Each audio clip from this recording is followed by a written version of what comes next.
大家好，歡迎收睇《緊愛美麗》，我係 Micky 楊愛緊。2012年咧就快就係尾聲咯，即係代表住聖誕節就快嚟臨啦。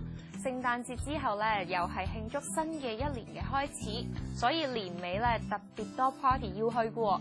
唔知大家準備好你嘅戰衣未呢？如果未，就要留意今集嘅內容啦。今年咧秋冬再次興起懷舊復古風，傳統嘅韻味加埋時尚嘅潮流，傳承現代創意，可以展現出時裝嘅多樣化面貌。如果今年咧 party 未有主題嘅話咧 ，vintage 就最啱你啦。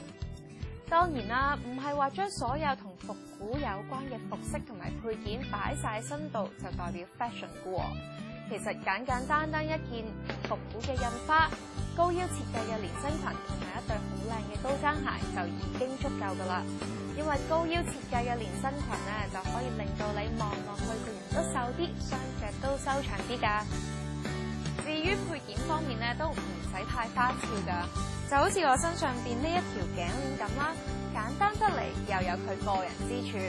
呢一款頸鏈咧，佢就以寶石為主題，中間鑲嵌咗一粒絲滑落細奇嘅水晶，配襯住側邊嘅黑礦石水晶，既典雅又迷人。俗語都有話啦，人不可以貌相，睇嘢點只可以睇表面呢？你睇下呢個輕輕一推，就可以見到佢隱藏住彩妝必備嘅唇膏啦。呢款名為寶石水漾唇膏頸鏈，佢可以保持你嘅嘴唇水潤色彩。佢仲有一個姊妹嘅款式，裏面隱藏住並唔係唇膏，而係香膏，適合搽喺頸部、耳背或者手腕上面，令迷人嘅香橙芬芳散發出嚟。有咗呢款寶石柔滑香膏頸鏈，就無時無刻都可以將浪漫嘅魅力散發出嚟啦。襯好晒啦，係時候化個靚妝，究竟化咩好呢？我覺得咧，梗係要襯翻復古呢個主題啦。